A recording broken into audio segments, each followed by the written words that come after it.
You are now listening to the Q&E Podcast. Is this what you want? Huh? Is this what you want? Well, come and get it, goddammit! What's up, everybody? You're listening to the Q&E Podcast. You're here with your boy Q Hicks right now. I got Edgar on the other line. Edgar, tell the people what's good. What's up, everybody? Welcome to another episode of the Q&E Podcast. We got a lot to dive into today. Somebody that we've been waiting to get out of jail for a long time is finally out.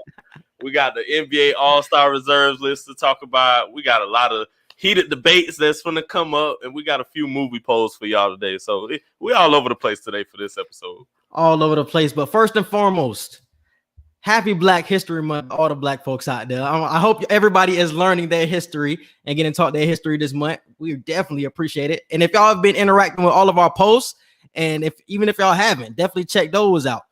28 days of Black history, and I enjoyed it. I feel like we've been doing a lot, or impacting somebody every time we post, bro. So we definitely appreciate y'all interacting with it at least. Yeah, I feel like even though we may not get a lot of likes on every single post, but I feel like everybody is still seeing them. Like, I feel like people are still reading them. People are like, the faces are still popping up on the timelines, and that's all that matters. As long as we putting the information out there and we're learning the information ourselves, I feel like we're doing the best thing possible.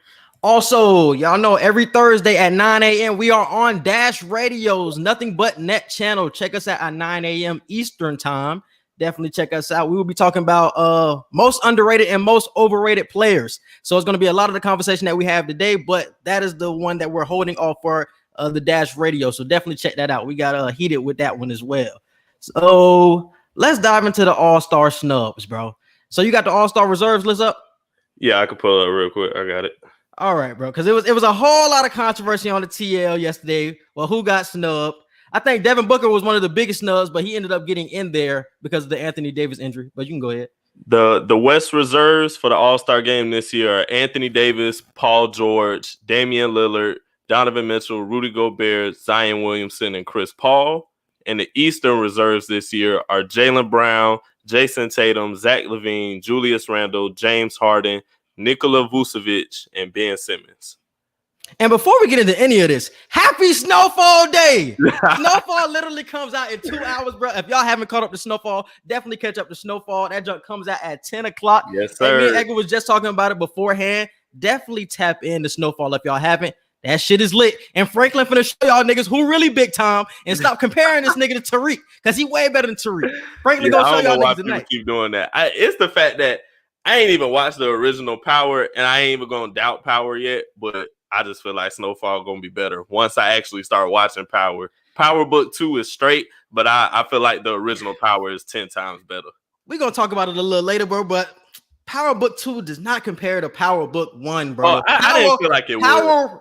The first 3 seasons of Power was something special, bro. Ghost was somebody not to mess with. Like, he gave you a Franklin vibe, but Franklin just a young boy in there. But Ghost was somebody who was trying to do the businessman thing and was still knocking your head off afterwards. And then you had Kanan with 50 Cent. Oh my God, bro. Season 1 of Power is, I don't think it's been touched yet, bro. When it comes to drug dealing TV, that shit tough. But what was your reaction to the All-Star Reserves? I felt like a few people were snubbed. For the most part, I agree with most of it, but Devin Booker was definitely snubbed out of the West. Out of the East, I feel like who could have been in there? I low-key feel like Clint Capella could have been in, but I ain't mad at Vucevic making it because Vucevic definitely got the numbers. Who else? Ben Simmons. I didn't feel like Ben Simmons should have been in there at all. Who did I have replacing Ben Simmons? Let me go to my list. Ben Simmons definitely was somebody that should not. Who did you have in the East? Who did you have in the East? Who I had in the East? I had Trey Young. I wanted Trey Young in. He didn't make it. That was a big ass. I'm blanking on Trey Young because I'm like, somebody was a huge snub out of the East. Trey Young.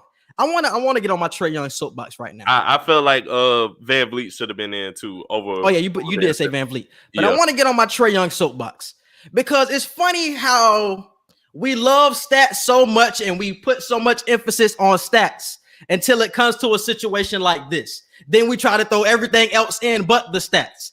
It's like Trey Young is putting up 28 points and 10 assists. Tell me in what year that does not get you into the All-Star game. But and you already got the star power behind your name too. And he made the All-Star game last year, so you already have the rep. So it's like you don't get in with the similar stats. It just doesn't make sense over somebody like a Vucevic, where y'all got similar records, and you're more exciting than a Vucevic. And then over a Ben Simmons, I understand his team record is great, but Trey Young is giving you the stats. But that's what we always go by, the stats. So it's funny when we talk about stats, but when we talk about Trey Young, it's like, oh, the stats don't matter. He putting up empty stats, yada, yada, yada. But y'all don't talk about that with Bradley Beal. Bradley Beal's a starter, and his team is worse than the Atlanta Hawks. So it's funny how it's just like a two-way street when we talk about stats. For some people, it matters, and for other people, they act like it doesn't. So it's like y'all got to pick a side, bro, because there's no reason Trey Young should not be in the All-Star game with 28 points and 10 assists. It makes no sense. It makes no sense, bro. So he's the biggest snub since Devin Booker ended up getting in there. And how do you feel about that, Devin Booker not getting in above a CP3? I totally agree that Devin Booker should be in over CP3. If I had to choose a player from Phoenix to put in, it would definitely be Devin Booker. I'm not mad about Chris Paul making it in the All-Star game, but if it's a situation where there's one spot left, I'm definitely going with Devin Booker. Devin Booker is more exciting to watch. He's the number one player on the Phoenix Suns, and I just feel like he's more deserving of it than Chris Paul. Chris Paul is great, don't get me wrong. The point guard, 10-time All-Star, now 11-time All-Star since he made it this year, but D-Book definitely needed to make it.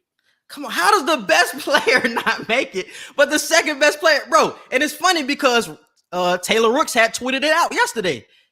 Y'all told Devin Booker, all you had to do was win, D-Book, and you're going to get the recognition and you deserve. Winning. And now he's winning. They're fourth in the West, and he's still getting disrespected, bro. How does that work? When y'all told him last year, all you have to do is win, and you still disrespecting him, bro. Come on, like y'all got to pick a side when it comes to this. Does stats matter or does winning matter? Because you're confusing me just in this All-Star game alone. You're confusing me because they both matter. I feel like they both matter. Yeah, they both matter. But Devin Booker is winning and he's not getting in, and Trey Young is putting up the stats and he's not getting in. So what are y'all going by? Right. I'm confused when it comes to that. And one thing I wanted to know, I know LeBron tweeted out and a lot of other players retweeted his tweet on Devin Booker as the most disrespected player in the league. But since players are being so opinionated on who they feel should be in, do you think we'll ever get players that come out and say who they feel like shouldn't have made it? Because if y'all feel certain players should have been in, well, damn, who y'all think shouldn't have been in? That's what I'm interested to hear. I mean, but there's a player vote, so I'm pretty sure they know who they voted for behind closed doors. They just don't say it publicly. I just want to know if somebody will say it publicly. They probably won't, though. They'll get fined for it.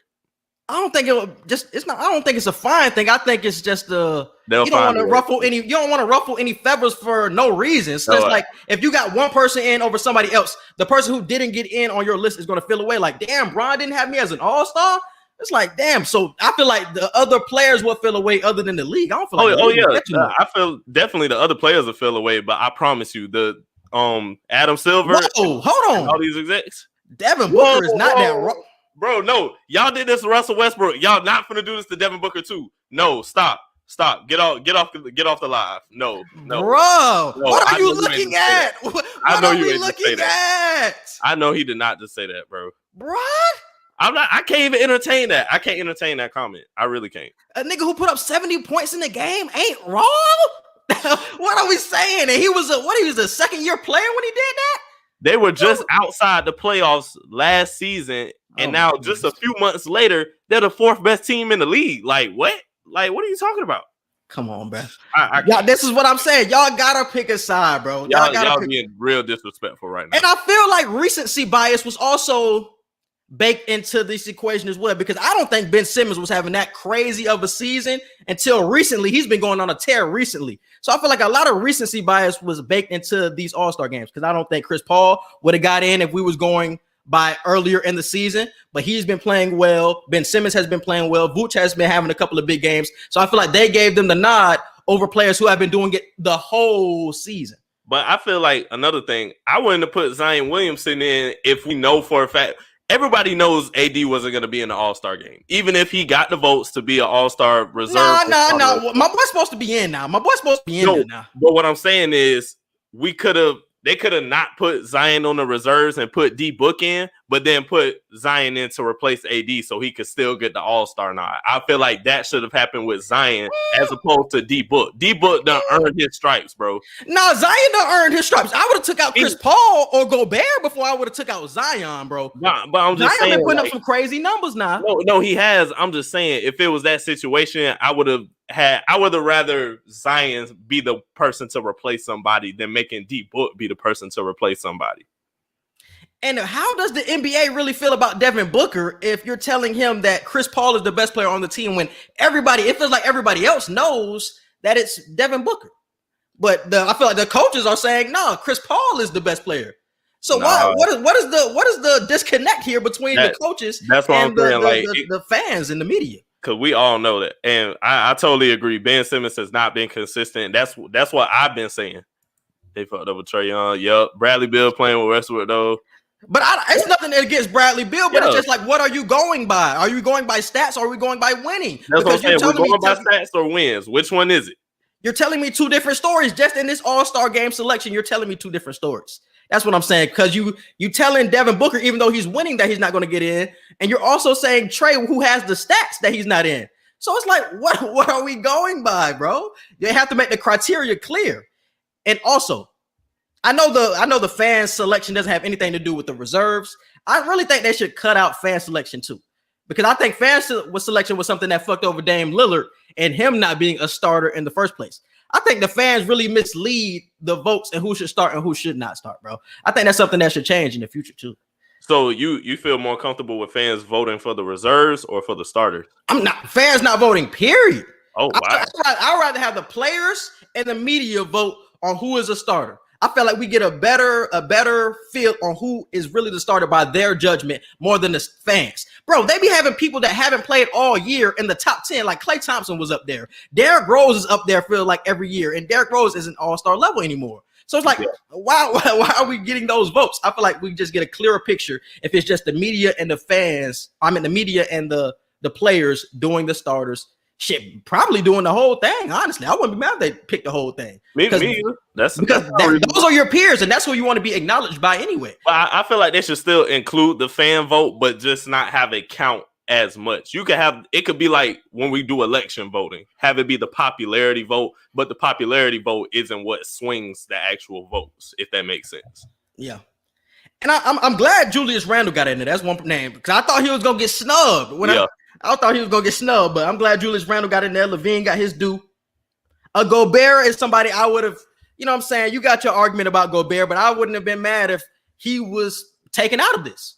I really wouldn't have been mad. I don't feel like Gobert would have been a snub, but here's what I'm saying. I wouldn't be mad if you found somebody else just as good to put in place of Gobert, and I wouldn't think that's a snub, but I'm not mad at all that Gobert is in. Like, because before the All-Star list, the starters or anything were put out, I had on my All-Star list, I had Gobert in there.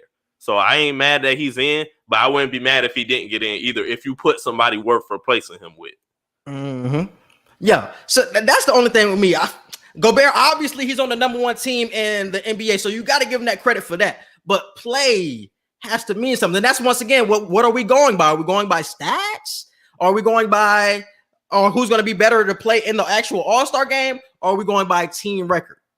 Because once again, y'all telling me two different stories. Because I feel like somebody else would have been more exciting to see than a Rudy Gobert in the All-Star game. Even though he could be said to be deserving because he is on the number one team and he's doing his thing up there for Defensive Player of the Year. But I still feel like he could be replaced too.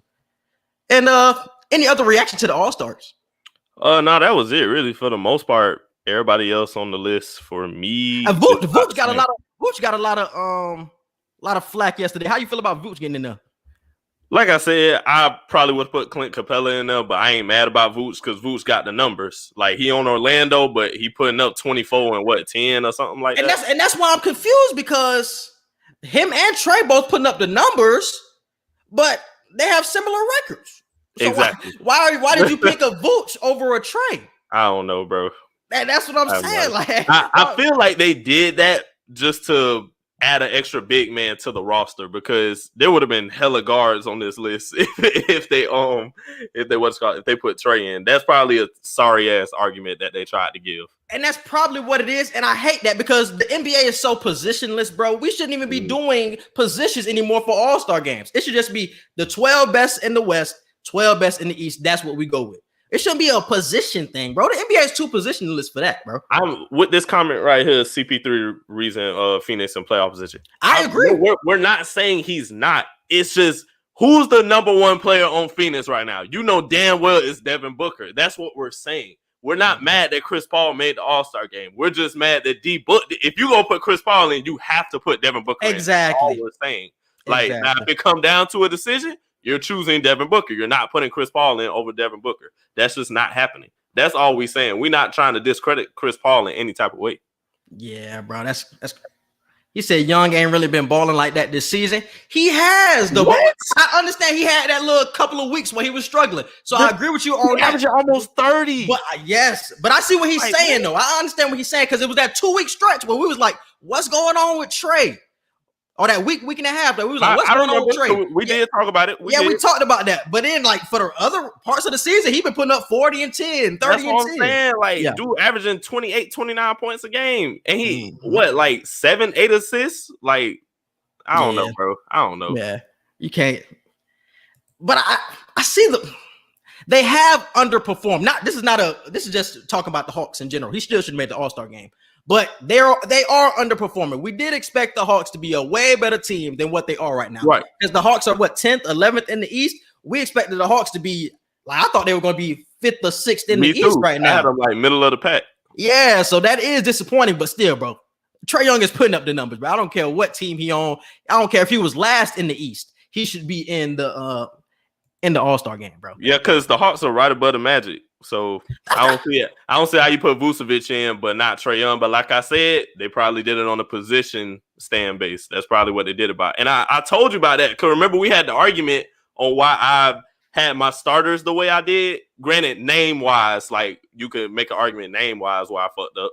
But I was thinking position-wise still at the same time. I'm still trying to win the game. Like, I get it. It's about the stars, but you still trying to win the game at the same time. I ain't going to have a starting 5 and not care at all about what the positions are. I don't think any of you had 2 centers in the starting lineup. No, I didn't. You had Capella and Embiid in the starting lineup. No, I didn't. Yes, you did. What was your starting lineup? I'm talking about the West. I'm talking about the West. For the West, you said who did I have in? I had a blah blah. You had Anthony Davis, but it should have been Jokic. I forgot how I did it. I'll go back to that. I remember. But no, like you said I didn't have somebody in. You were like, how are you not gonna have this person in? I was like, I already got 2 big men in. Why would I put? I think it was Giannis. No, because why, bro? Giannis is a power forward, and Capella is a center. So you got 2 centers in. That's why I was like, and your reasoning just didn't make sense. I was like, you want a Capella and a Embiid, but not a Giannis. I just didn't want Capella, Embiid, and Giannis all on the floor at the same time. No, because I remember what we said, bro. I remember what we said. It was a Kyrie. It was Bill. It was who else in the East? Power forward in the East. Small forward in the East. Oh, you said small forward or power forward? Small forward in the East. I'm blanking on. Tatum. No, it was somebody else who was starting. Who's starting in the East? Oh, who's starting? Hold on. Who's starting in the East? It's I'm blanking. Damn, who's starting? What are starters at? What are starters? Who's starting in the East? Let me know who's starting in the East, though. Damn, I'm blanking. Somebody is a small forward in the East. It wasn't that long ago. Where the hell the starter list at? Yeah, but it really don't matter. But Capella is not an all-star. I agree with my boy Michael. Oh, okay. Durant. Yeah, I'm blanking on Durant. Yeah. Damn, I'm blanking. My fault, Durant. That's my fault. But yeah, it should have been Kyrie, Bill, Durant, and then Giannis and Embiid. But you were saying it was. I think you had Harden then. You had Harden, Bill, Durant, KD, Harden, Bill, Embiid, and then Capella. And I was like, that don't make sense either. If you don't think Giannis and Embiid work, that Capella and Embiid definitely ain't gonna work. That's what I was saying about your argument. Either way, I wasn't finna have all 3 of them in it. So. That's what I was saying. No matter which 2 we're in, all 3 were not touching the court at the same time. Yeah, but yeah, that's just how I feel about it. Ben Simmons. I don't think he should have been in this shit. Even though Ben Simmons about to win Defensive Player of the Year on the slip. He gonna win Defensive Player of the Year. I don't think he should be All-Star like 3 weeks ago when the Hawks were actually in playoff contention. Now you just said it today. You just said it today. No, he should have been All-Star. I'm just saying what Jonathan commenting right here. Like when I was really going for that argument, like the Hawks were in playoff contention and everybody was paying attention. Now they're like last 3-4 teams in the East. Now everybody turned their back on them again. How do you think this All-Star weekend? How do you think this All-Star weekend is gonna turn out, bro? It's gonna be weird. They got a lot going on Sunday because they're gonna have the skills challenge and the 3-point before the game. They're gonna have the first half, and it's gonna be dunk contest, and then the second half. So how do you think the All-Star game is gonna end up turning out? That shit gonna be weird. It's gonna be weird, bro. I'm not excited. I think it's too much going on, and the fans not being there is going to take away from it. Like you want to feed off the fan reaction. It's too much going on, and it's no energy. Like how are you gonna have a dunk contest without the fans? This is why I was saying a couple weeks ago. The fans are a key part to All-Star weekend. Yes, all the stars are there, but that don't mean shit if the fans aren't there. Like, how are you gonna be hype? How is it gonna be fun? Where are the celebrities? Like it's like celebrity weekend too, because you're not just seeing the basketball stars, you're seeing the music stars, you're seeing the movie stars. Like everybody is just out all in one city. So taking all that energy away and still expecting the same type of player energy is not gonna happen, bro. Yeah, it ain't gonna happen. I think it would have been cool if they just played the game, but I feel like they're trying to do too much. They're trying to squeeze it into one little afternoon. It's like, bro, if they just played the game, that would have been just fine. But they're trying to have all the competitions and the game on the same day. First off, viewership is not going to be that good because nobody's going to be glued in front of the TV for hours like that. And then we usually offer All-Star Weekend on Saturday night. We usually glued. But it's like what particular events are on that day. We've never had all of them on the same day. So you mean to tell me watching the skills you're going to sit there and watch the skills contest all the way to the actual end of the All-Star game? That's what you're telling me. You're going to watch all of that in one sitting. Yeah. Majority of people aren't going to sit and watch all of that in one sitting. Mm-hmm. Yeah. It's going to be tough. I still don't think they should be having an All-Star game because it feels like some type of spreader event.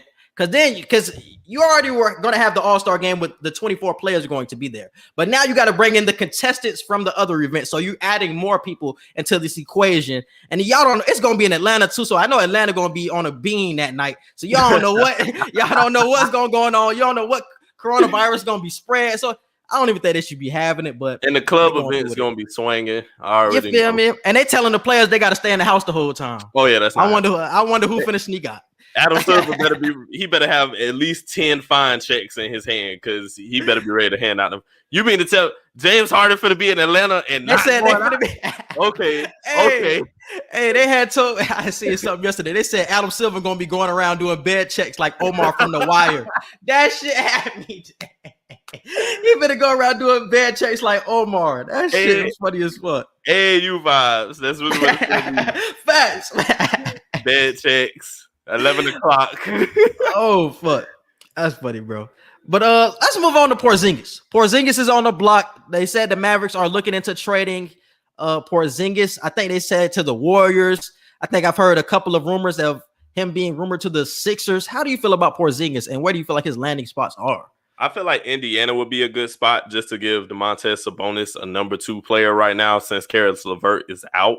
I feel like the Pacers could make a decent trade for him. The Pacers are already a middle of the pack team with Sabonis alone. So if you just add Porzingis to that, I feel like they could be at least a deep playoff threat. I don't see them going any further than the second round, but something like that. When it comes to a landing spot, I think Portland is the best landing spot. We talked about it earlier. I feel like Portland is getting tired of the CJ McCollum, Damian Lillard backcourt. They want to see something new. I think if you bring in a Porzingis, I feel like they haven't had a good 4-man in a long time, and Melo can still be the backup. So I feel like that will work in Portland. I think you will get the most out of Porzingis in Portland as well with somebody like a Damian Lillard. But my question would be, why is Dallas trying to trade him? Like, y'all had a good little run last year. Y'all could have potentially knocked off the Clippers if it wasn't for a Porzingis injury. So why are you trying to trade him? I feel like they're probably trying to do it to create a shooting backcourt with Luka. That could possibly be what they're trying to do. Maybe they tried this big man and big man and backcourt type of combination, and it's just not working. But I don't know. I feel like they cutting Porzingis too short right now. He's just now coming back and getting his feet under him with the team. So I feel like they should really try and just play this season out with him the rest of the way. But maybe they're trying to create a better backcourt. All right, bro. So I think he should stay in Dallas. You got the Rockets, Milwaukee. That's interesting. The Clippers. What would they trade, those two geek wingers? Tell me what they would trade. And a Portland or Phoenix. Yeah, I agree with the Portland one. I think that's the best fit. And I think Porzingis has gotten too used to standing at the 3-point line. I think if he get with somebody like Dame gonna tell his big ass, touch the paint. You need to touch the paint, my nigga. That's where he was most effective when he was with the Knicks. When he was doing both, when he was shooting threes and was in the post. You're 7'3", bro. Nobody's blocking your shot. Nobody can guard you down there. You don't even have to back anybody down. You can just shoot over them. Those are easy points. Only reason I don't say Phoenix, because can you see Porzingis being a third option on a team, or do you think he has to be a number 2 or possibly a number 1? Honestly, I think he's a glorified role player now.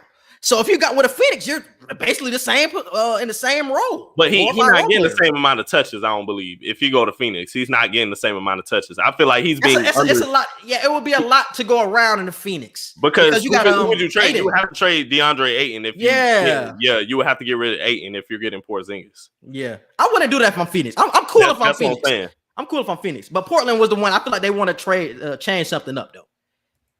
He can go to Memphis to help a Ja. They got Jaren Jackson though. I don't like that. I don't like that matchup. Hornets. I don't know. With Melo, I don't know. I don't know if I like the Hornets. They got somebody down there. I gotta think about it. I could low key see that. I could see that. That wouldn't be bad. They need more shooting at the 4 position. A lot of pick and rolls, a lot of screens. Melo getting into that Curry mode where he facilitating and getting them quick releases with Porzingis. I like that. All right. So this is my boy talking about the Clippers. So you say you would trade Patterson, Ibaka, and a first rounder? I don't think that's enough. It's not. For a Porzingis, but we got to remember who Porzingis is and what his potential is, bro. That he was an all-star before. I don't think Dallas is just accepting anything for him. Yeah. They're not just accepting anything. That's why I said with Phoenix, I wouldn't do that because DeAndre Ayton going to be part of that deal. Yeah, but that's it. I would not trade him, bro. If I'm Dallas, y'all push the Clippers to the limit without a healthy Porzingis. Why are you trying to trade him? Let's see how it rocks some more. If Porzingis is the same player, he wants to continue to shoot these 3-pointers, these 30-footers, and be a glorified role player, I would try to trade him next year or over the summer. But give this season its fullest look before we try to trade him and things like that. I think it's way too soon right now to trade him. Way too soon. He said the Bulls. The Bulls would definitely be nice. The Celtics or Bulls. I felt since he just said the Bulls, I'm gonna go ahead and say I feel like Boogie Cousins would be a great addition to the Bulls just because Zach LaVine is going into his own, and you still got Kobe White there too, who is starting to grow into his own. Zach LaVine is already all-star level. He's number 1 option on the team. And I feel like adding Boogie could give them extra rim protection. Defensively, the Bulls are not good right now. So I feel like a healthy Boogie can definitely give them strong presence down low. I just feel like for Chicago, that's a great strategy to keep Zach LaVine there because we've had plenty of conversations on should Zach LaVine stay or but Boogie Cousins ain't going to keep a LaVine there, bro.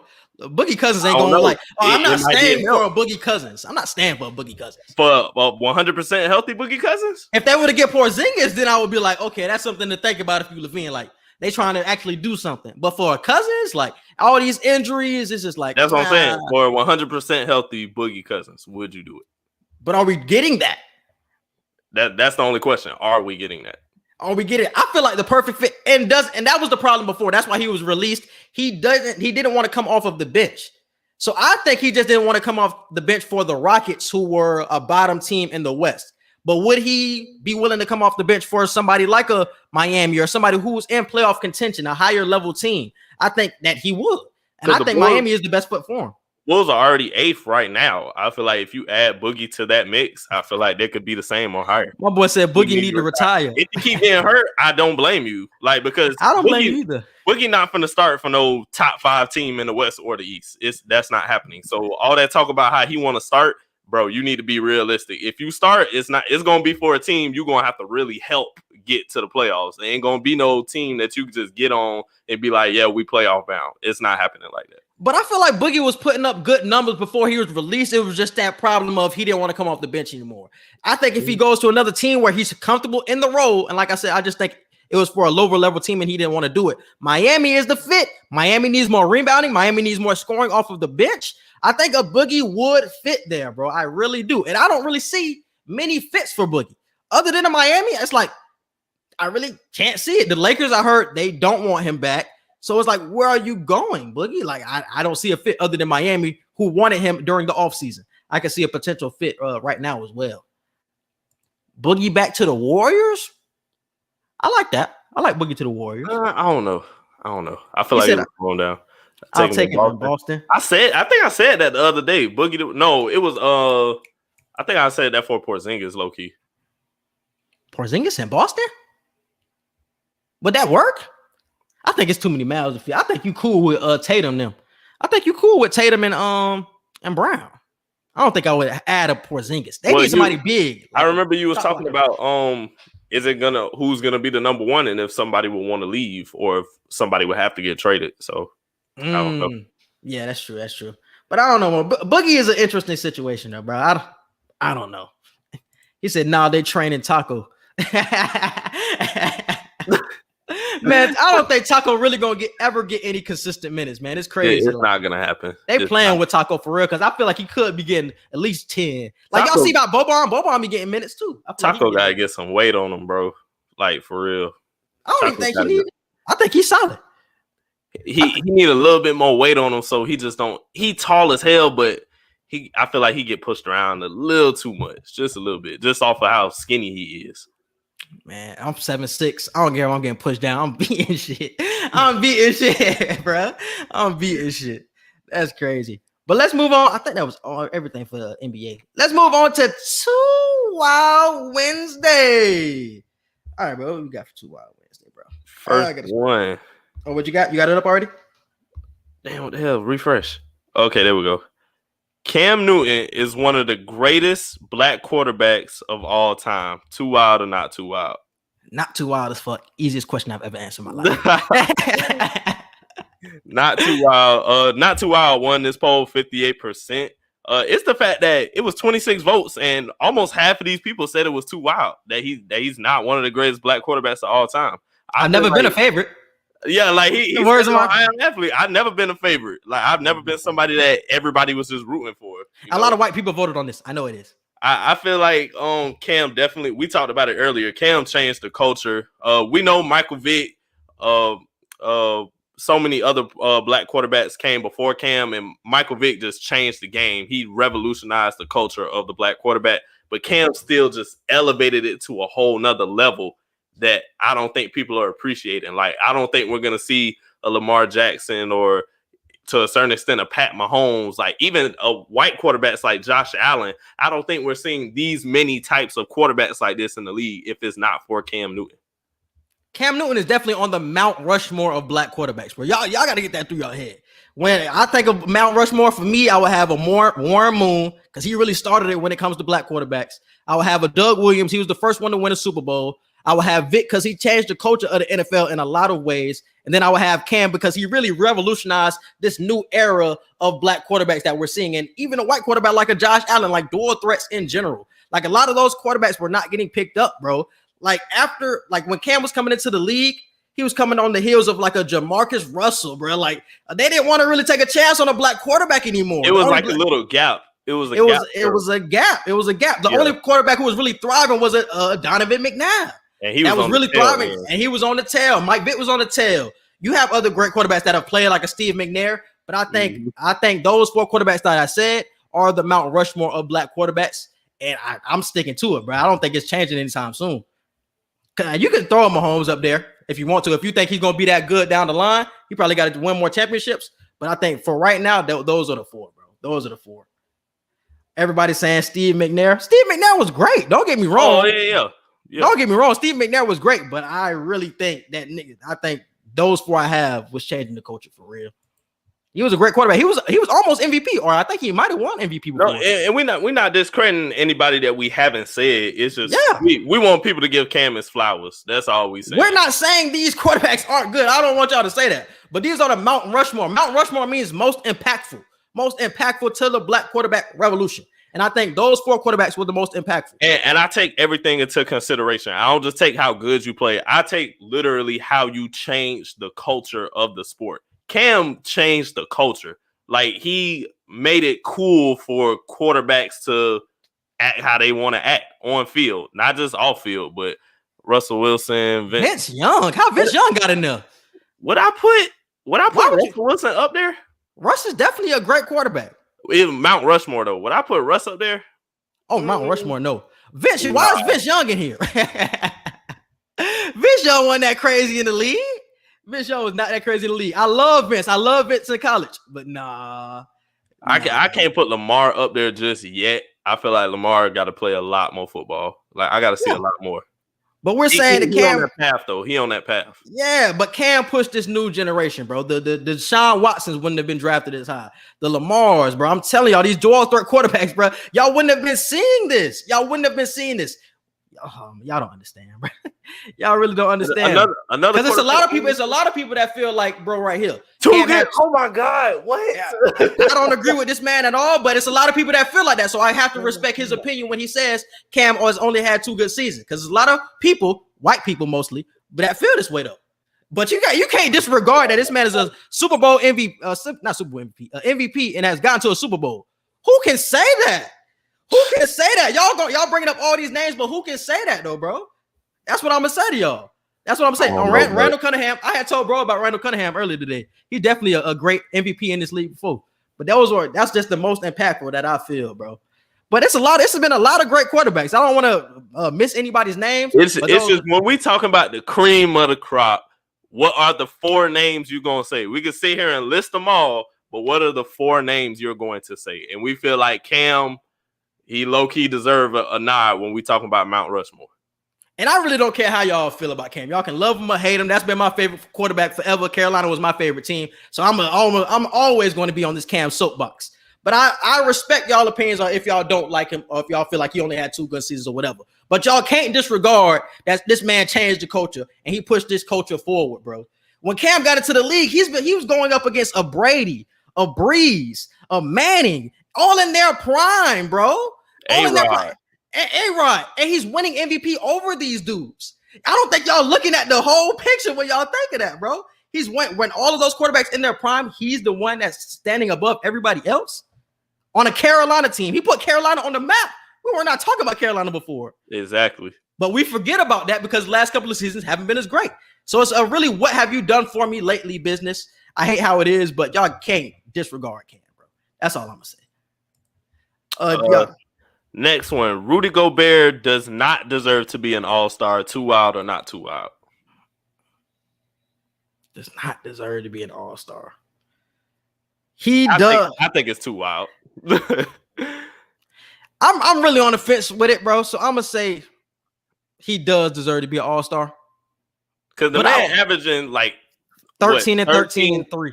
13 and 3 blocks. Yeah, 3 blocks a game, bro. Like, come on now. I can't disregard it. I can't disregard it. I just don't think we could ignore that. Like I said, if you're talking about a Devin Booker replacing him, I can't be mad at that because Devin Booker was snubbed. And if you choose somebody to replace him, I'm like, hey, I can't be mad at D-Book.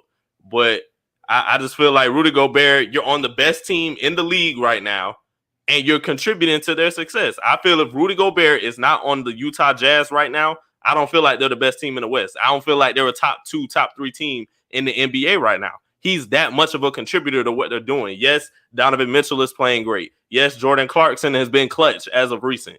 But I honestly feel Rudy Gobert. Don't say as of recent, bro. Don't say as of recent. So the whole season, Jordan Clarkson just been snapped. Yes. Why do you think he's about to be 6th man of the year? He's the reason that I can tell you.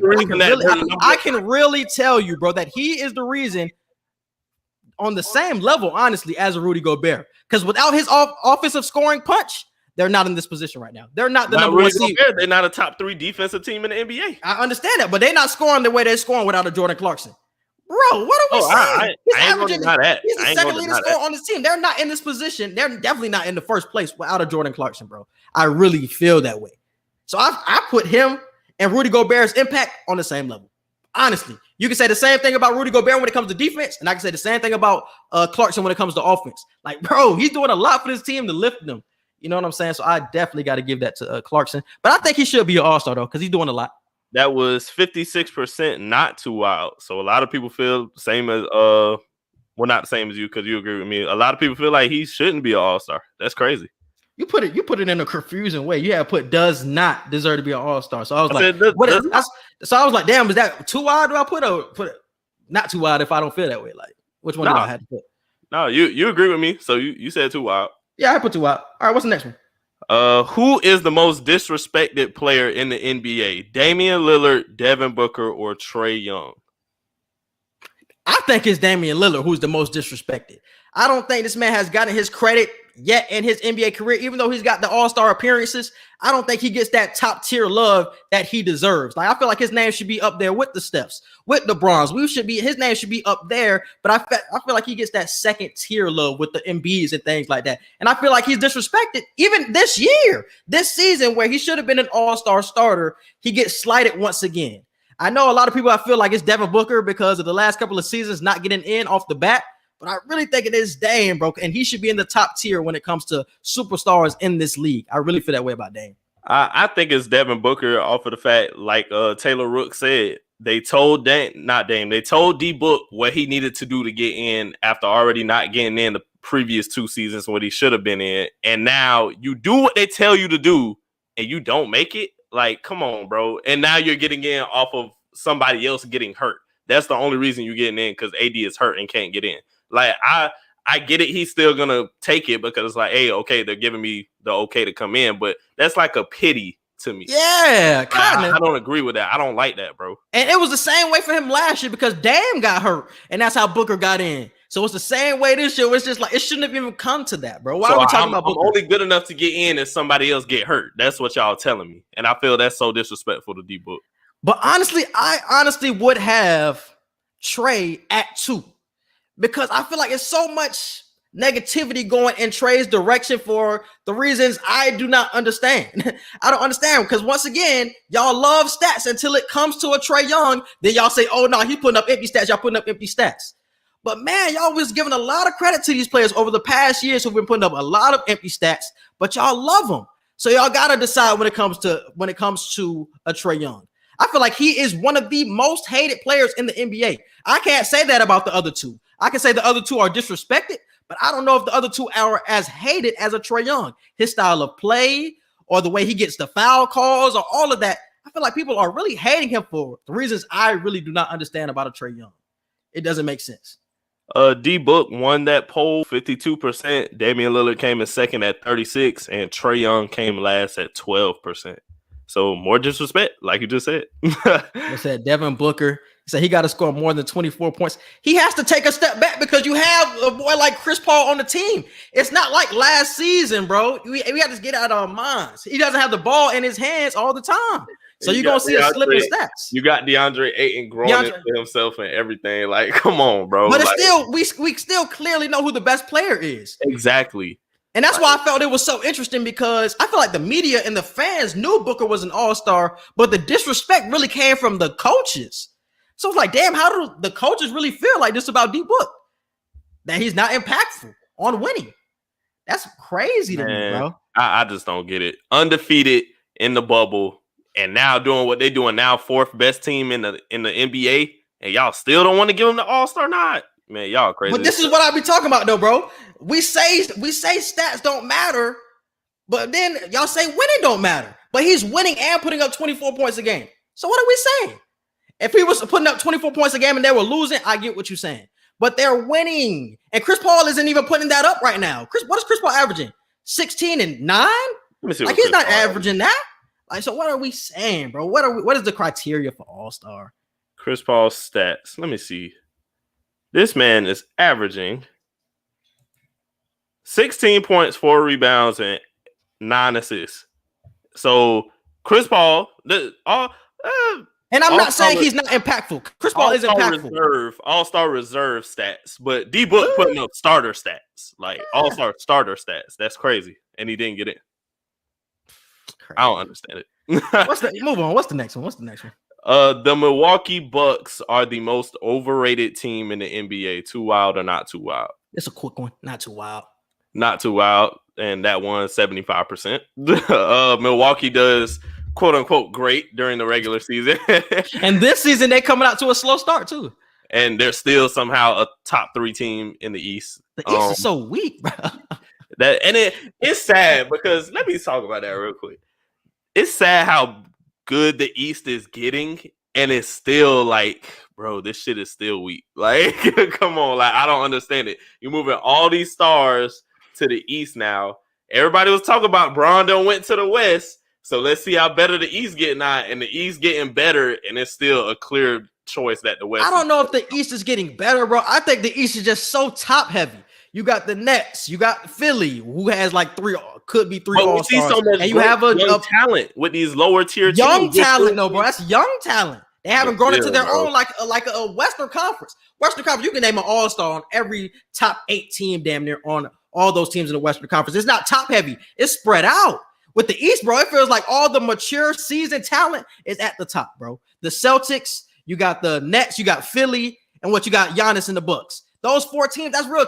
I don't even know if I would put Boston up there because they've been struggling. But those top 3-4 teams is really where the all-stars are at. And it's really a drop-off when you get to the 5th and below. So that's why I would say about the East and the West. It's way more spread out over there. And that's why I think we still getting the – because what is it? It's only like 3 teams over 500 in the East. Yep. Everybody else fighting for those 5th, 6th, 7th, and 8th playoff spots right now. Like 1 or 2 games could change the trajectory for every team at this point. Yeah. And that's crazy to me. All right. Let's get this last sports one out the way. We both know the answer to this. Joel Embiid is the best player in the NBA. Too wild or not too wild? Too wild as fuck. Way too wild.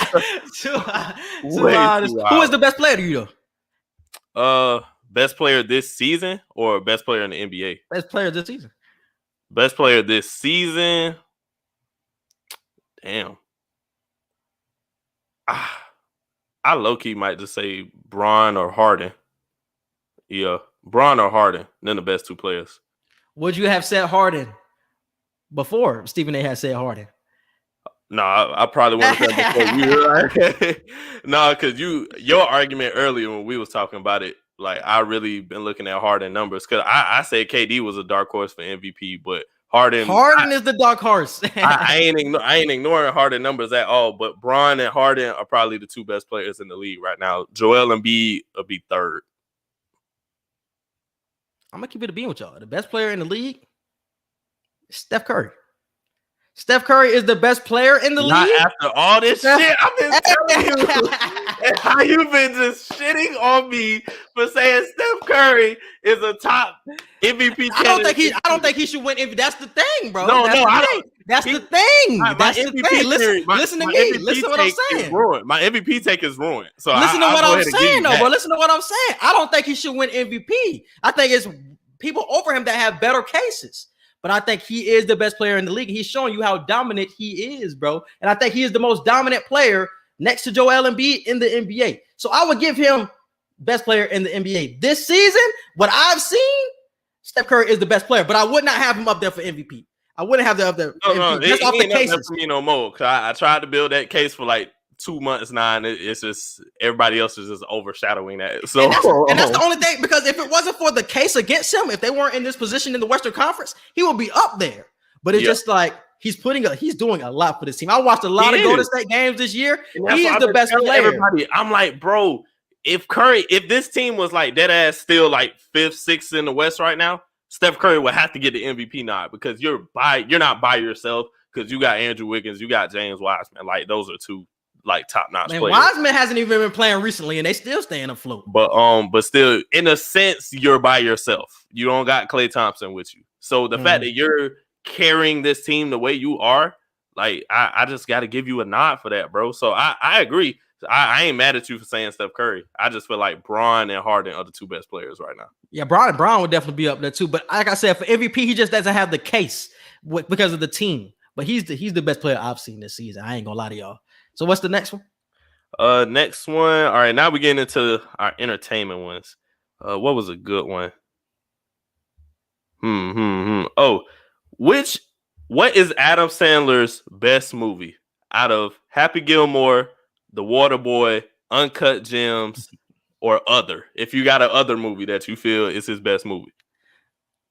The best movie by Adam Sandler, bro, and it's the one that is different from his other roles, is Uncut Gems. That's the best movie I've seen. That is the best movie I've seen because it was something different from Adam Sandler. He wasn't the funny guy. He had to be taken serious in this movie. He got pushed around and he had to bounce back from adversity. We haven't seen that in any Adam Sandler movie. They were just on some funny or romantic. Those are the only things I've seen Adam Sandler as. Like, and as great as he is in those roles, it's like I don't see no range with that. It's like I know what I'm getting from you every time. This movie with Uncut Gems, I didn't know what to get from Adam Sandler. And the fact that he acted his ass off and did such a stellar job, I'm like, bro, this is your best movie.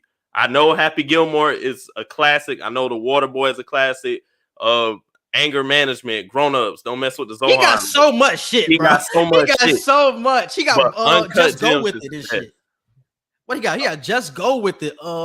Blended. He got a lot of shit. Big Daddy. Yeah.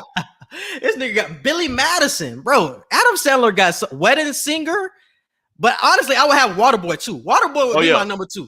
Waterboy would be number 2. That shit. Yeah. That Waterboy accent, is definitely number 2. Oh, Longest Yard. Oh my Longest God. Yard, yeah. God, Adam Sandler got classes, bro. I'm telling you, bro. I'm telling you. All right, they said Big Daddy was his best one. Yeah, Big Daddy. I said I love Uncut Gems, but I think Billy Madison. I'm not mad at Billy Madison. I'm not mad at that. I'm not mad at that. Man, The Longest Yard was good. That Waterboy, I just fuck with that nigga voice, the way he changed his voice. I fuck with that. I love that shit every time, bro. I gotta watch Waterboy every time it come on TV. That shit is fucking hilarious.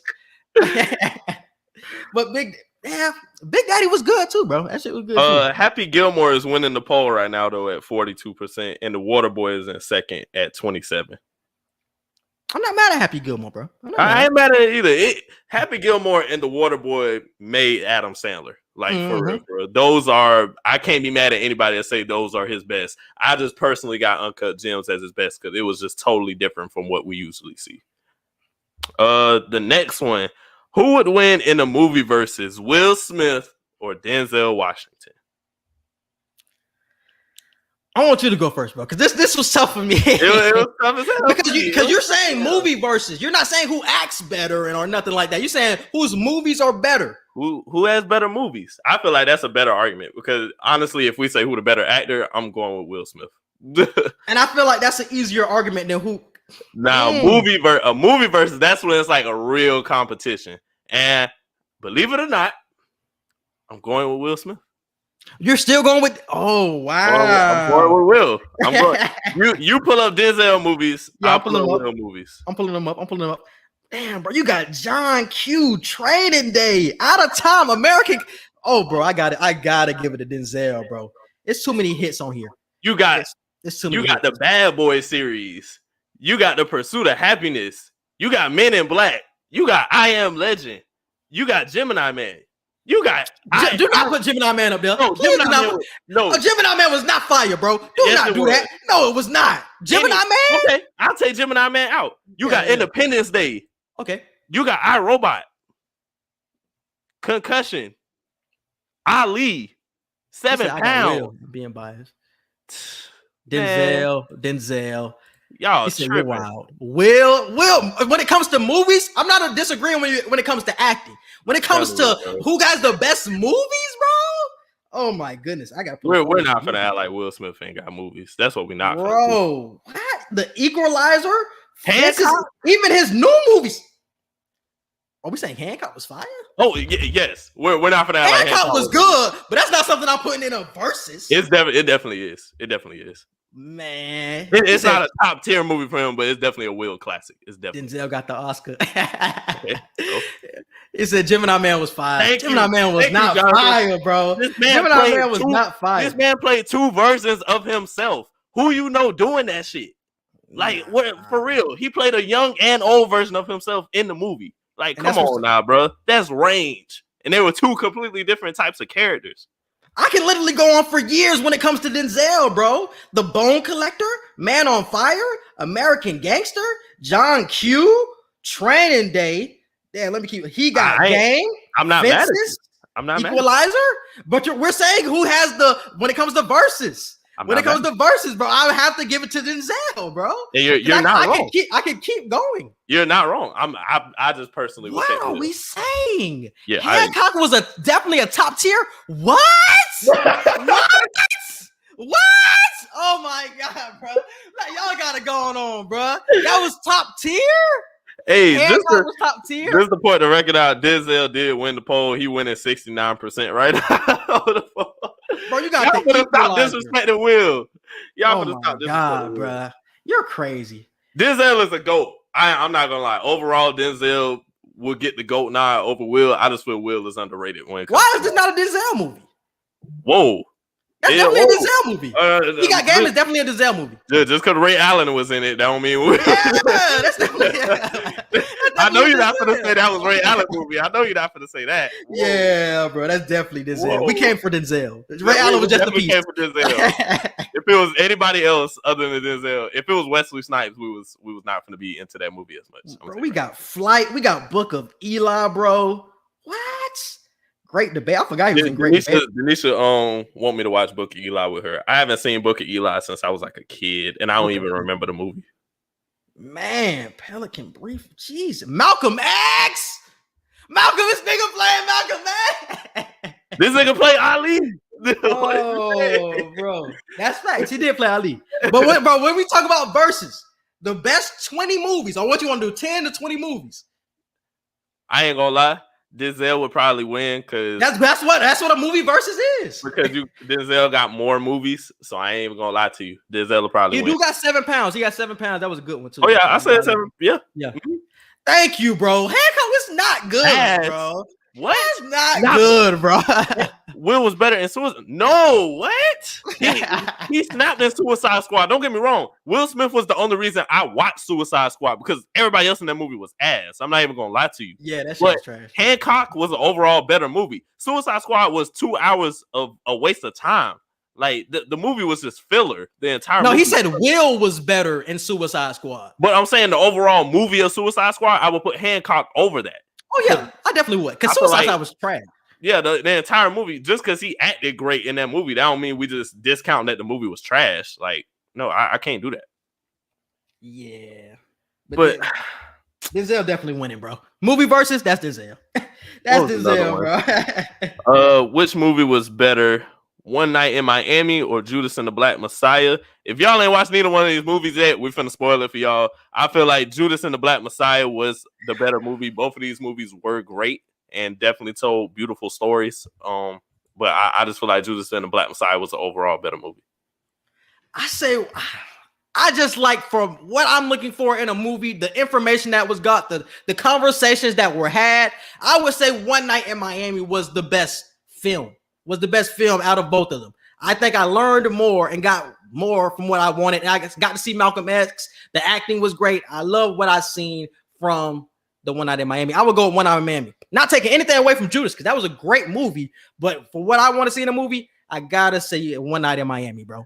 I love everything about One Night in Miami. Like you said, the confrontations, the arguments, the points that were made. It's just, it was fictional at the end of the day, and nothing to hold against Regina. We can't act like the whole thing. Those were some real conversations that was happening in that movie. They were, but the situation itself was fictional.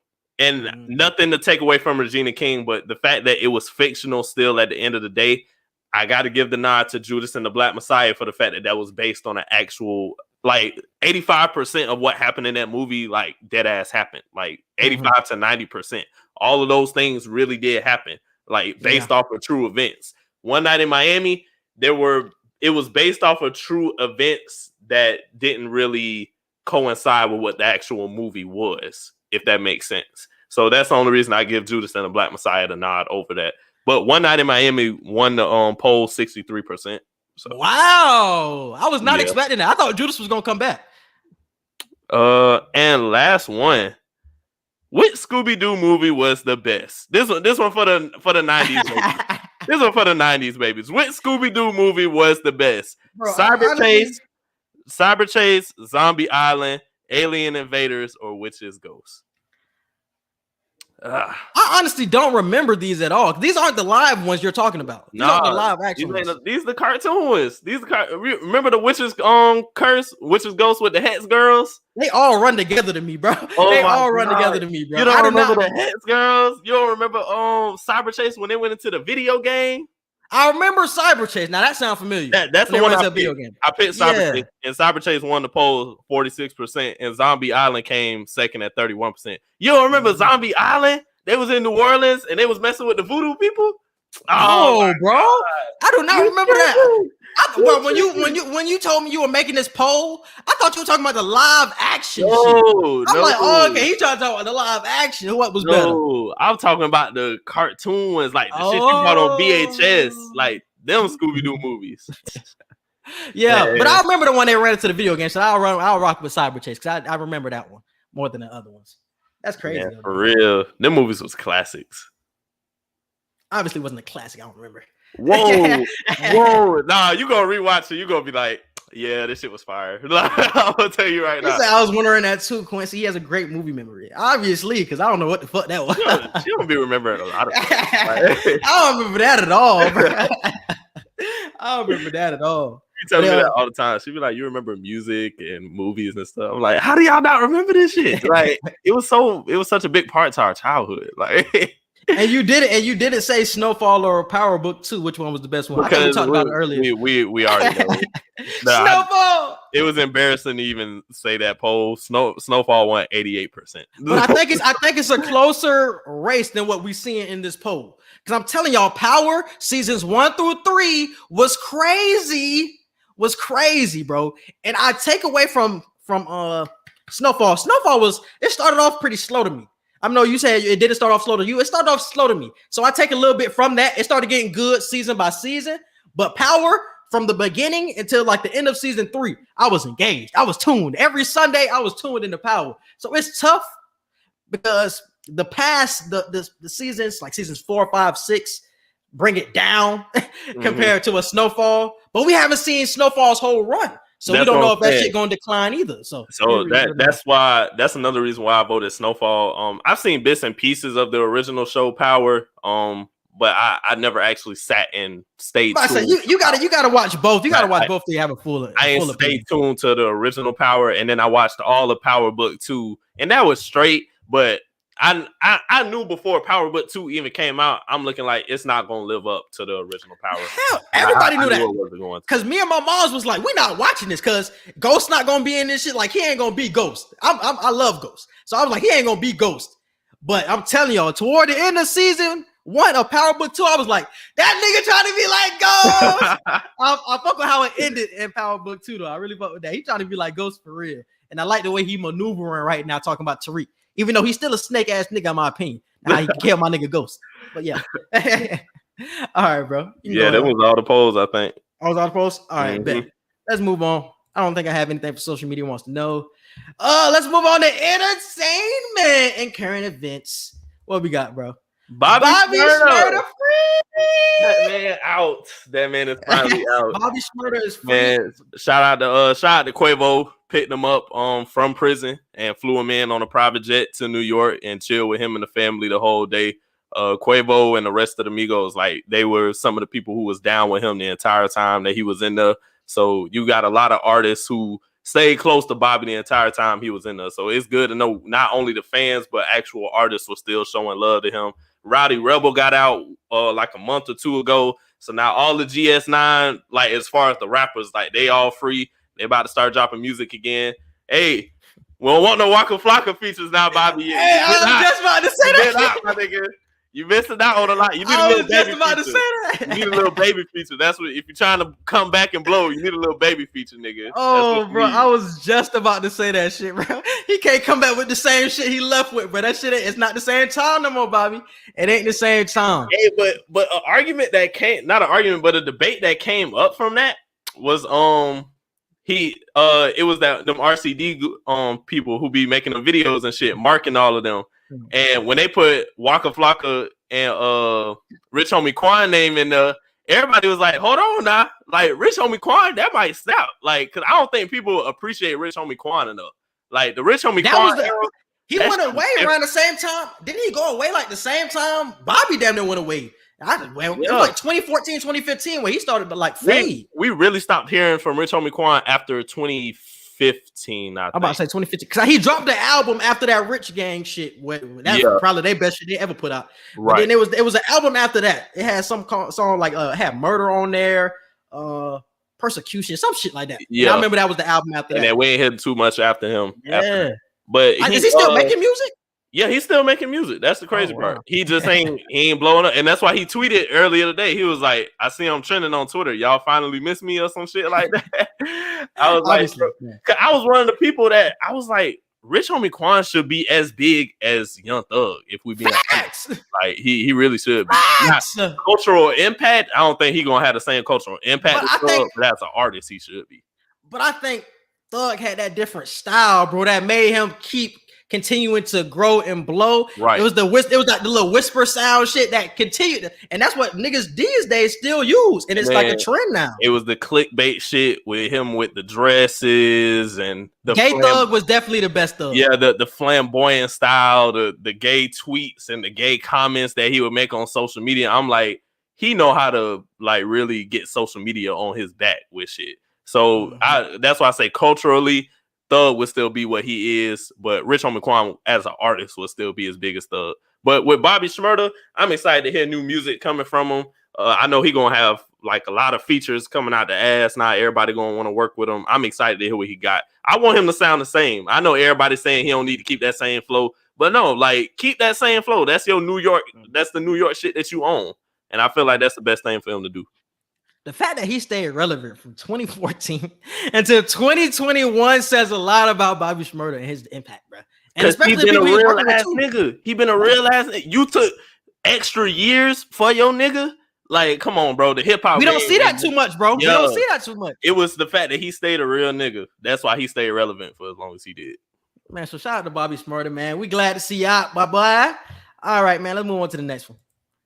Meek Mill's Kobe lyric. A whole lot of controversy between this. I think Vanessa Bryant had came out and made what was it? A post, an Instagram post. She was just basically saying how like she disrespected the fuck out of Meek Mill. She said, "I don't even know who you are."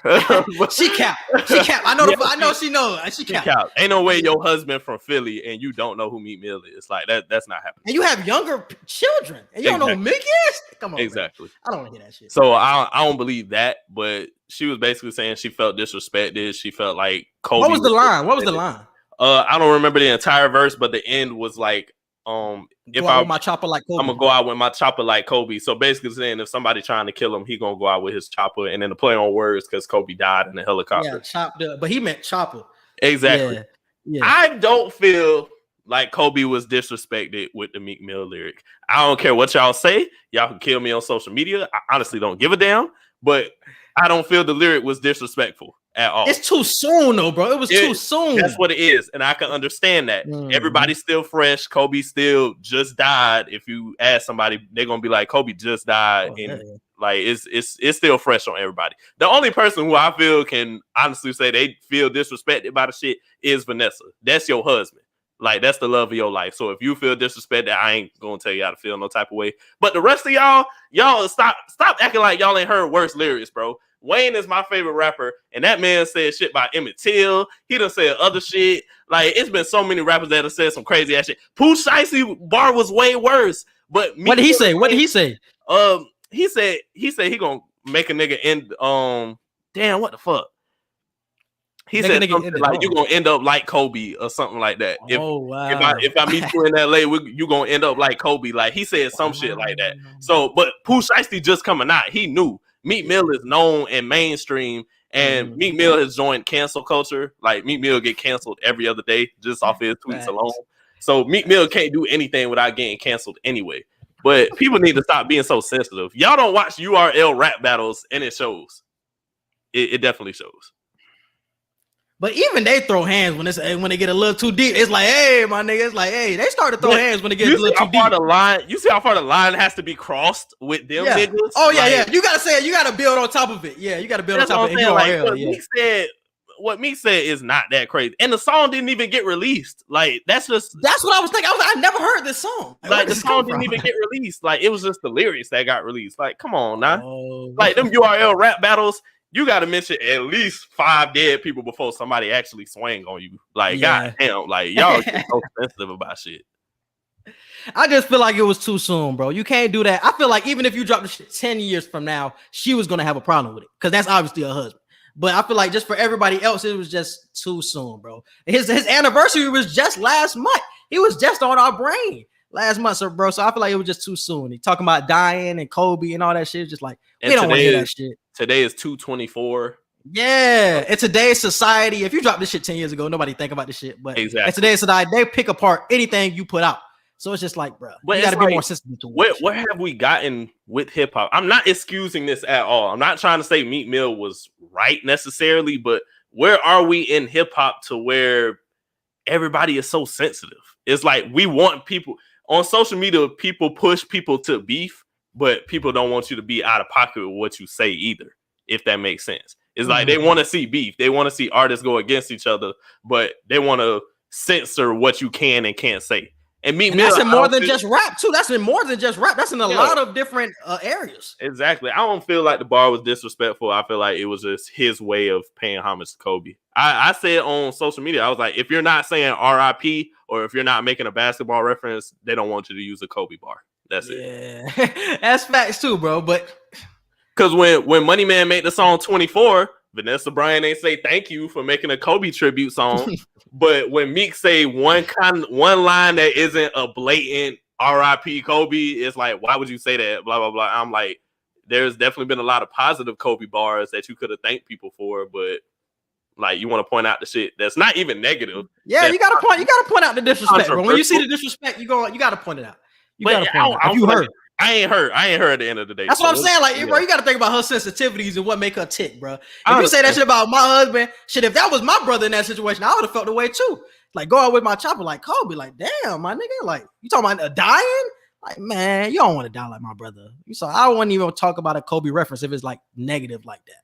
You know what I'm saying? Even though it was some to pay homage, because that really was to pay homage. He gonna go out with his chopper. I understand the reference, but just in her opinion, I understand where she's coming from.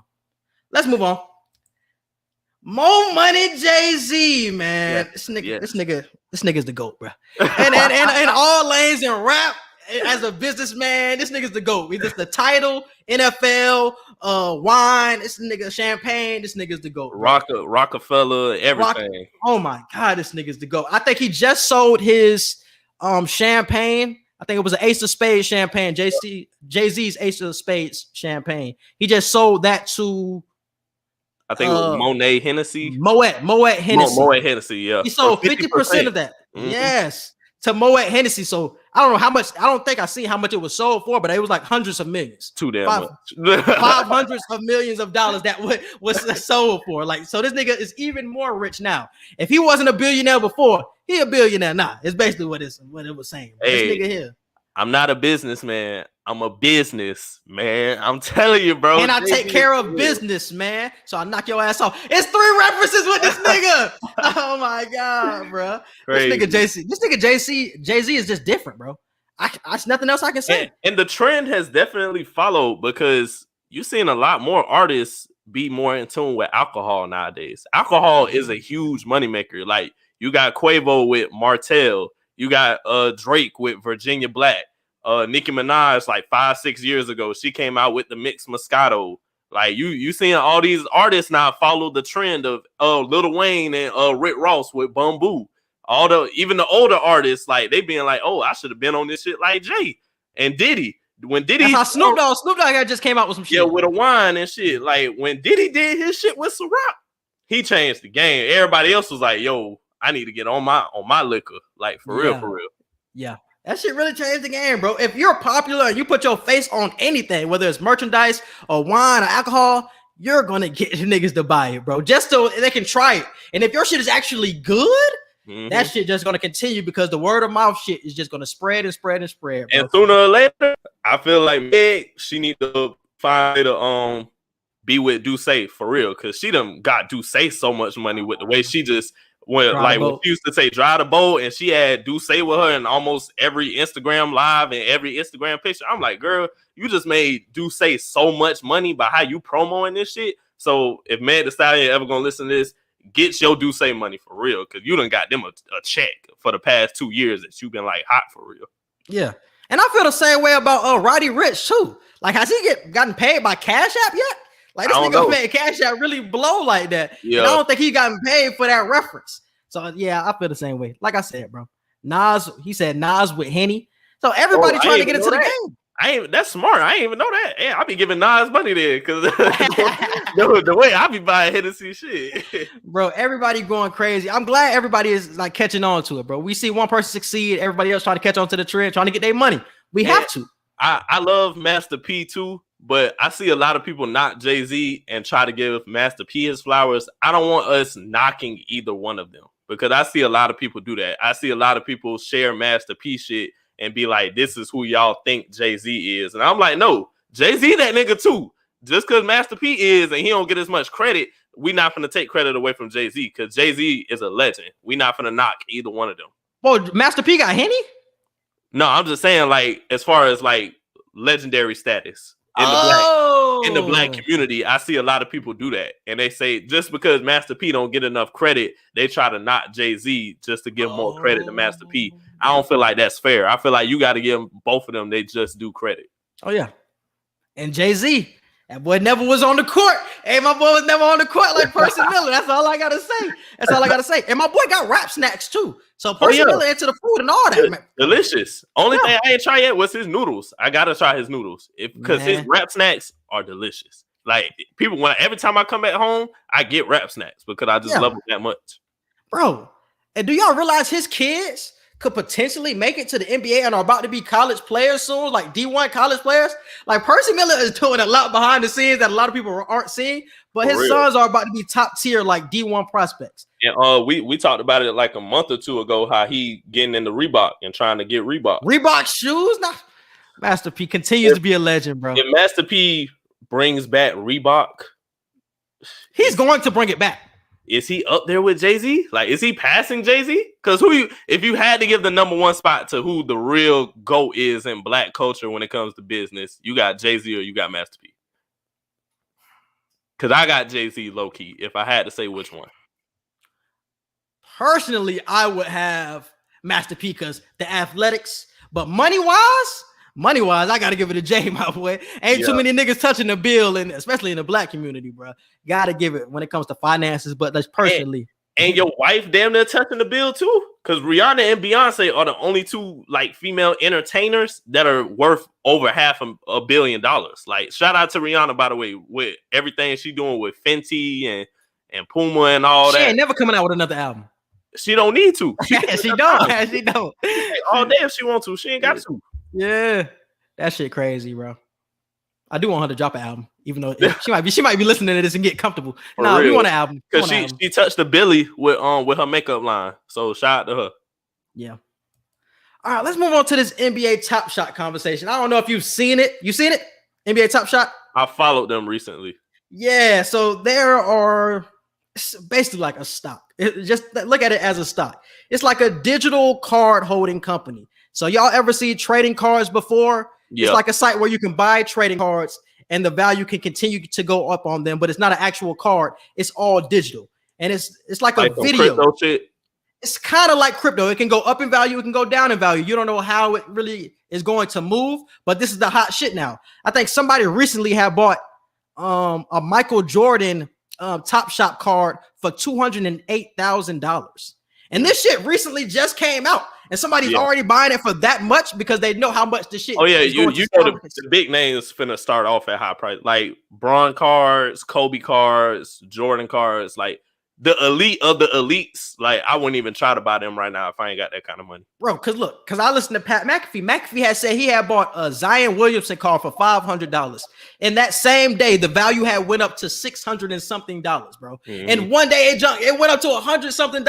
So a lot of people are trying to hop on this NBA Top Shot trend, especially what's been going on with the AMC, with the GameStop. A lot of people are getting into investing now. And NBA Top Shot is just another way to invest your money, and you can potentially get more value or it can get devalued. You really don't know how it's going to go. See, the types of cars I probably buy right now, it's like you got to be risky with it. You got to buy cards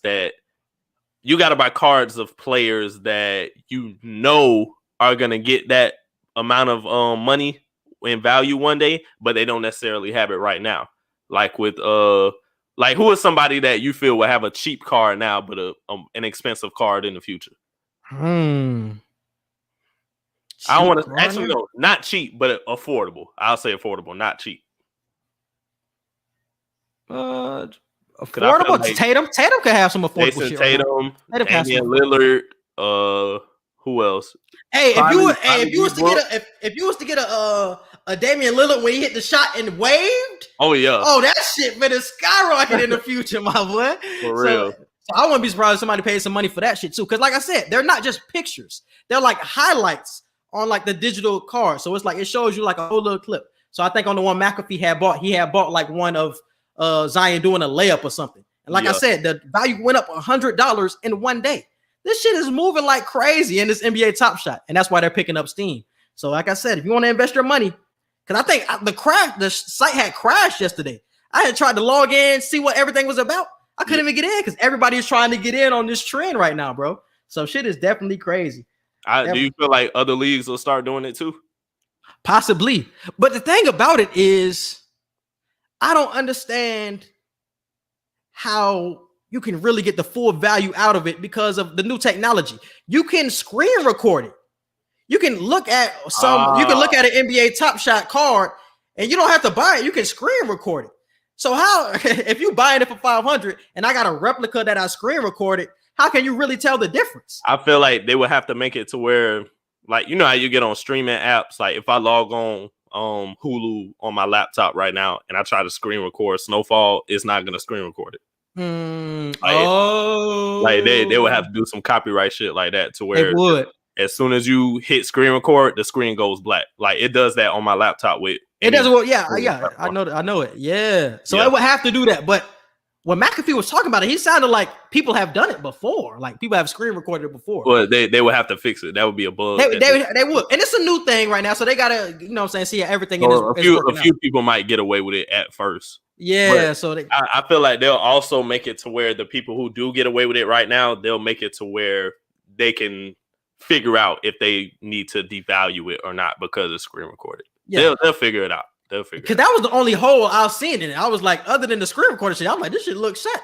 Because y'all know how much money these the NBA trading cards were going before. Mm-hmm. I think somebody had brought a Bron rookie card in like 2003, and that shit had went for like 1.8 million in 2020.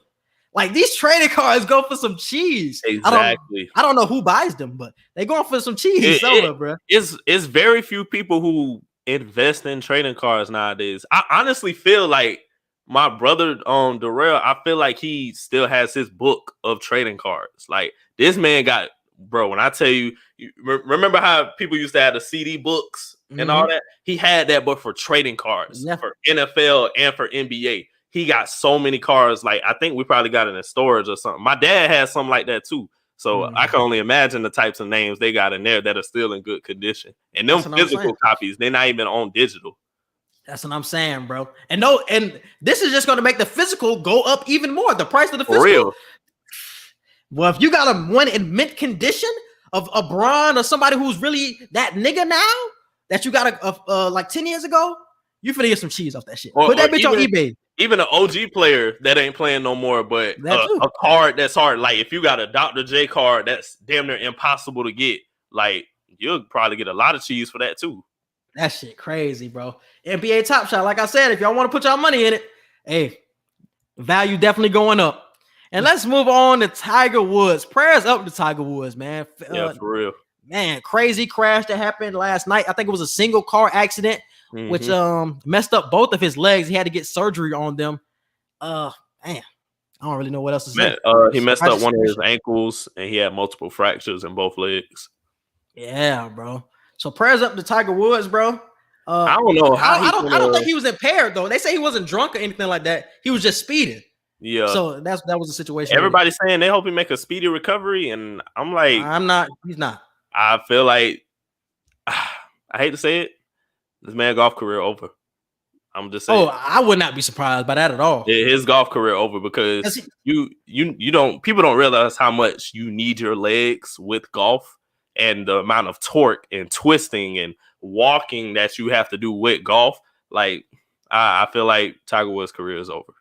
It's sad to say, and this is a terrible way for it to end. Like I wish we could see him play one more Masters, but I don't feel like it's gonna happen. If it does, hey, albeit to God, but I just don't see it happening. And it's crazy because we were just supposed to have our Tiger documentary review, and this is what we get after that wasn't even involved in the documentary, bro. Just another scene of the Tiger Woods, man. It's crazy. Hope for a speedy recovery, man. He gonna be in a wheelchair for a minute. So both of your legs are messed up like that? That's crazy. And he was just golfing with D Wade the day before. Right. Well, this man was golfing. He was happy. He was smiling. Man, hurts to see. Prayers up to Tiger Woods, though, most definitely. But movie and show reviews. We are back to doing movie and show reviews. If y'all guys don't know, we are reviewing WandaVision every Monday. We drop it on Mondays. So definitely check that out if you're not watching. What else did we drop? We got a Little Things dropping on Friday. I gotta send you the Little Thing review so we can drop that either tomorrow or Friday. Either one. Yep, Little Things dropping on Friday. We just dropped a One Night in Miami review last week. I think we got Malcolm and Marie. Did we do Judas and the Black Messiah yet? No, we didn't do Judas yet. We gotta do that. And Malcolm and Marie, we still gotta do that one. Now that Snowfall about to start tonight, we can start doing Snowfall. So going into the summer, we're gonna be reviewing a lot of shit. Yeah, exactly, bro. So definitely check those out, bro. It's gonna be a lot coming soon, bro. And if y'all got anything, y'all, I Care a Lot. I just watched I Care a Lot on Netflix with the gang not too long ago. So that movie was great. If y'all got any movies or shows y'all want us to review or y'all feel like it's worth watching, we'll give it a try. We'll see what options y'all give us and see if they're worth reviewing or not. If it's anything like The Little Things, I'm gonna be pissed to tell at you. That movie was trash. That is a Denzel movie that I don't want anybody to mention to me. That movie was trash. It was terrible. It was not good. I only gave it a 6 because it was a Denzel movie and I like Jared Leto's acting. That was gave it a 6 off the strength of Denzel. Off the strength of Denzel. So that just tells you a lot. If I only gave it a 6 off of the strength of Denzel. Yeah, man. But definitely check out that review on Friday. And what you got for song of the week? Pass the Ox. Pass the Ox. Damn, what song do I have? I gotta give it to Lil Yachty and Yak for Hit By It. That was the song. That was the vibe I was waiting for from Kodak. The first 2 songs he done dropped when he came out, The Last Day In and the Ball Mains, like I wasn't really vibing with them. But this song Hit By It that Yachty got that he featured on, yeah, that's a hit. I fuck with that. And I got Only You by Eric Bellinger. That shit slide. And I want you guys' opinion. Who do you guys think is a good versus partner for a Charlie Wilson? Like, who is keeping up with a Charlie Wilson, bro? It ain't too many people that's keeping up with Charlie. He has hits from the 80s and 90s that can still compete with anybody's shit. Yeah. And then the new Charlie too. Come on, bro. So definitely comment who is keeping up with Charlie Wilson in a versus. Please comment that. And I think that's it, bro. So I think you can hit him with the social media. All right. You can follow us on Twitter at Q&E Podcast 1. You can follow us on Instagram at QANDE Podcast. You can follow and like our Facebook page. Don't forget to subscribe to our YouTube channel so you can see anytime that we drop new episodes. Our email, QANDEpodcast@gmail.com for any business inquiries, questions, or concerns. And our Snapchat is QE Podcast. Yes, and subscribe to us on all podcast platforms, wherever you're listening to podcasts. We're on Apple Podcasts, Google Podcasts, Spotify, and iHeartRadio. Subscribe to the YouTube. Subscribe to my YouTube. Just type in Quincy Hicks into the search bar, and you will see my name, and definitely subscribe. Denisha said, Maxwell keeping up with Charlie? Because I said Maxwell and D'Angelo. D'Angelo. Maxwell I feel like and D'Angelo. Maxwell and Charlie would be better. Maxwell and Charlie would be better. Yeah. Ooh, that's a good one though. I like Maxwell. Hey, so we appreciate y'all for listening, and we out. Peace.